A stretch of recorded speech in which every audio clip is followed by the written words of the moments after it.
and you mentioned Terrion Arnold. Not just in these mock drafts, but in the majority of mock drafts.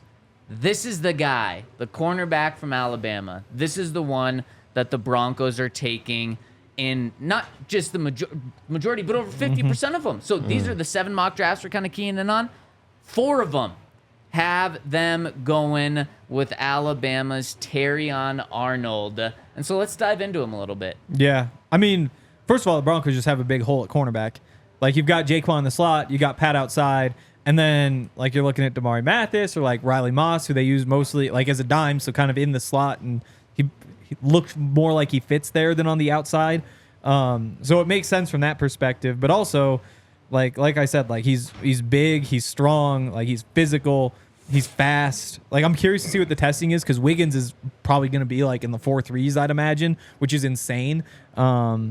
And I maybe that doesn't even matter so much anymore, because, like, Tyreek Hill's out of the division. You're not so worried about getting burned. Like, when you're playing Devontae Adams, you don't necessarily need just, like, pure speed. You need, like, a big guy who can fight. And Terrion Arnold, he breaks things up. Like, he's taught those Bama cornerbacks. They just play so well. It's like that big cover 3, the way they funnel guys to the sideline or, like, push him into the safety downfield. Like, the technique is there. He's not quite as big as Pat. Like, he's not as long as Pat. But there's just a lot to like. Yeah, and it's not a surprise that Alabama cornerbacks are good, not only because Alabama gets the best talent, but you have the greatest college coach of all time who really focuses on defensive backs coaching you for 4 years. And at Alabama, you also do really develop there. It's different than some other programs, at least when Saban was there before he retired. So, Todd, I'm curious if you think this is a position of need worth using a first-round pick on. You know, as I watch all the games, throughout the year, I think that the number one need was offense, period. And if there are 9 offensive players taken, there's still somebody there that we could use.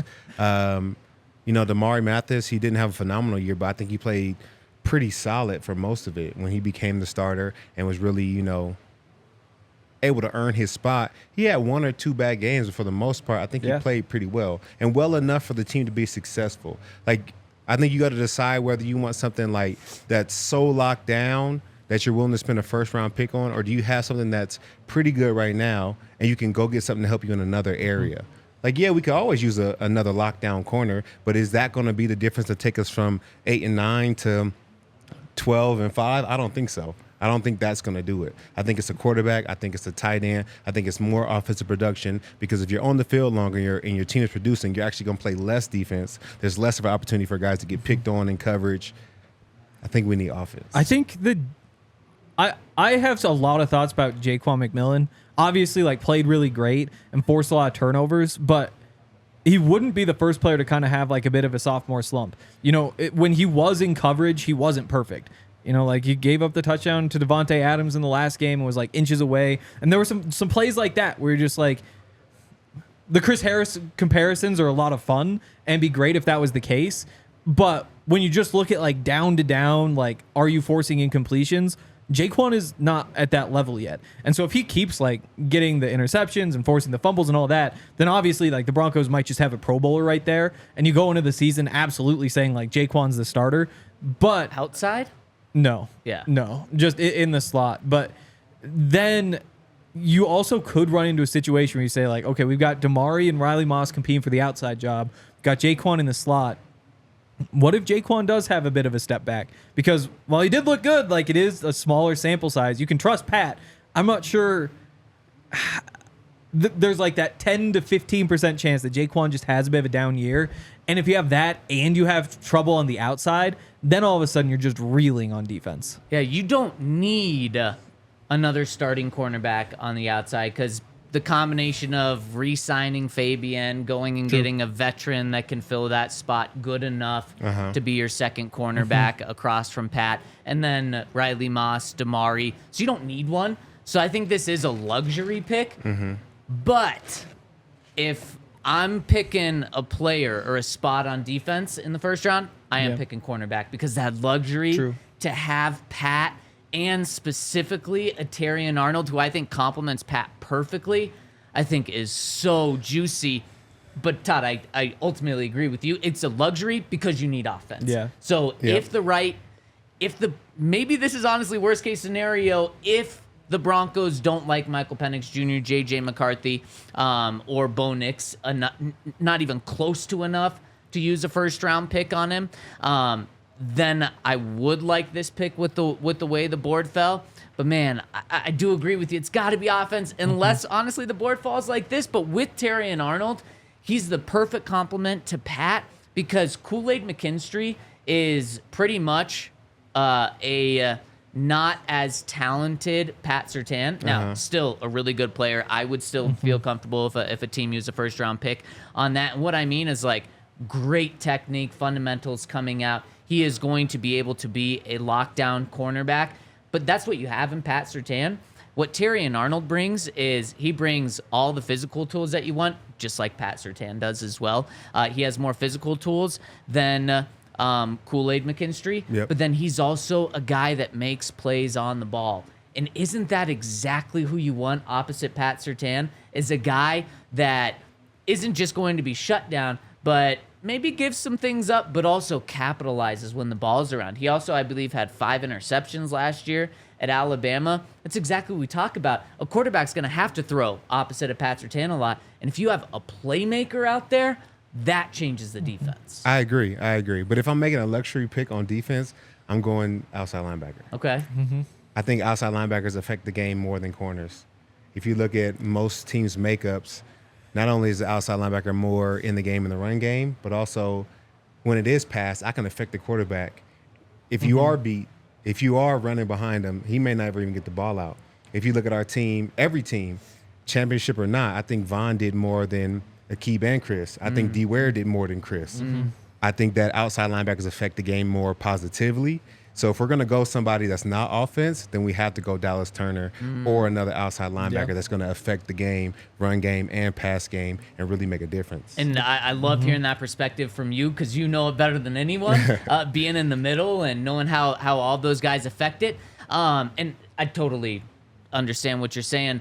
For me, just why I go the extra luxury, and because maybe it is more of a luxury than that outside linebacker, is then you would have your corners for the next 10 years. Yep.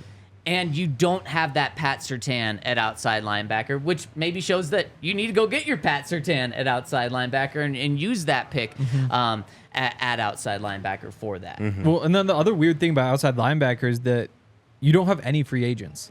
Like, there's only like a couple positions on the team where you just have everybody back. Frank Clark? And yeah, he's not on the team. Oh, you mean free agents on this team right now? Okay. But like you look through, like Nick Benito's 24, Baron Browning 24, Jonathan Cooper 26, Perkins is 24, Incoop 24, the Drew Sanders, if you want to throw him in there, 23. Like they're so young there, and they weren't great, obviously. I think so. Jonathan Cooper had the most sacks on the team. He had 8.5, tied for 33rd in the league. You want more out of your top guy. The Broncos were also one of 12 teams that had 2 players with 8 or more sacks. So you could kind of look at that and be like, well, they did kind of like piecemeal. They finished 21st in sacks overall. Like, it's not an ideal setup, but just given that they don't have a lot of assets, if they decide, like, we're just running it back with Benito, Browning, and Cooper, hoping for some growth, it's not ideal, but it could work out. Yeah, and your plan there is hope. Your plan there's hope. Might not be the best thing. It's just relying on hope there. And so, Todd, I totally see what you're saying about going and get that guy. And you look at the 4 remaining playoff teams that are left. Nick Bosa. How is he? Phenomenal. Chris Jones, not a true edge guy, but still a pass rusher. How is he? Phenomenal. Aiden Hutchinson. He's pretty good. And then what team am I leaving off? Jadeveon Clowney. Oh, yeah, Jadeveon Clowney. Oh, man, he's about to be a free agent defensive tackle for the Ravens. He actually leads their team in sacks. Why can't I think of his name? He's got 13 sacks this year. Yep. He's pretty damn good, too. Sure. I haven't said it since the draft, Do you know who had the most sacks in the NFL this year as a team? The Ravens. Number 1. You know who number 2 was? 49ers. The 49ers. Now, I don't know where the Chiefs and Lions stack up, but 1 and 2 right there. So, yeah, pass rush, pretty important. And I guess that's why Mel has Latu going to the Broncos there. and his production, massive asterisk next to his neck injury. Who are the corners for the 49ers? I know one is a Pro Bowler. Charvarius Ward, yeah. Charvarius Ward. Who's the other one? Who is the other one? That's my point. Wow. You can name Armstead. You can name Bosa. You can name Chase Young. You can name Randy Gregory. You can name their whole front four because they affect the game. That's true. Tre'Davious Ward, Pro Bowler. Pat Surtain, that's equivalent. Other guy on the other side just has to be decent. He doesn't have to be nice. But Todd, yeah, you're right. Akeem Talib and Chris Harris, man. It's just emotional. Of course, you have like Cinderella moments where you get the best of the best. Like you get times where you have Travis Kelce and Tyreek Hill and your quarterback is phenomenal. You got 3 Pro Bowlers, first team All Pros on offense. Sometimes you get those. Yeah. But I can't say that you're going to always get that. But the formula is you got a pretty good quarterback. You got a pretty good tight end. We know those wide receivers on the Chiefs haven't played well at all. Yeah. But we got our quarterback. We got our tight end. That's true. Yeah. You know? I want the luxury of purely on the field of not just Chris Harris and Akeem Talib, but I want Rob Gronkowski and only on the field, Aaron Hernandez. Yeah. I want that. I want that combination That's where a hot it's take. like We gotta clip that for sure. It's the ultimate luxury, but it is a luxury. And so I totally see what you're saying. Killers on the field, huh? And off. Yeah, that's the thing though. Is like they're not like you make a good point. Like you're not going to add a corner and go from 8 wins to 12 wins. I don't know. Yeah, I don't think an edge rusher gets you 12 wins either, though, is the thing. Like, you're kind of... So then we circle back. Offense. Yeah. You know what's sad is I think we have a lot of holes to fill. That is the problem. I think that's the issue. That's what really true. sucks. It's really true. And honestly, the reason I go Arnold over... First of all, in this scenario where, like, Dallas Turner is off the edge, I guess you have, like, Jared Verse is still out there. I just think Arnold has a better chance of being a Pro Bowler. Mm-hmm. Like, I just think that he's probably the better player than those guys. If they do decide to go edge rusher, like, I totally understand why they would go that route. And come on, also 2 Alabama cornerbacks. That would be cool. That'd be fun. Well, I also wonder how helpful that could be for, like, a second Alabama cornerback coming in and working with Pat, who made that same transition from that same system and might be able to, like, translate just a little bit and teach a little bit. Maybe Potentially, nothing, but like you never know. And maybe Nick Saban comes out of retirement to be the Broncos defensive backs coach if Christian Parker gets hired as the defensive coordinator. That would be crazy. if you also get Nick Saban, if you draft Terrion Arnold, trade up for Terrion Arnold. I agree, man. And Terrion Arnold, the opposite personality of Pat Surtain. We talk about how Pat's personality is fantastic. It's everything you want.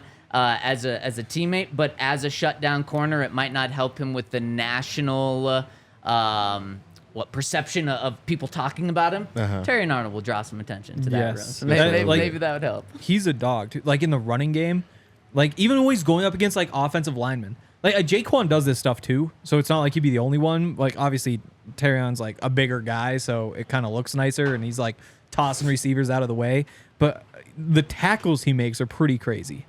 Yeah, and he's big. He is big and willing to get in there. Like that's part of the reason I'm so confident. Is you just look at him and you're like, well, you're definitely an NFL player. Like look at you. You know, like there's no way you can't play in the NFL. Right. But my question is, would that discredit Pat a little bit because then you have another all-pro style player on the other side? Or as Daniel Jeremiah said, the Broncos could pretty easily just have the best cornerback duo in the NFL. Jeremiah also like mocked Terrion Arnold for the next 10 years potentially. In theory, if you won't pay him that long. And I just think they complement each other so well. I'm so sold on this.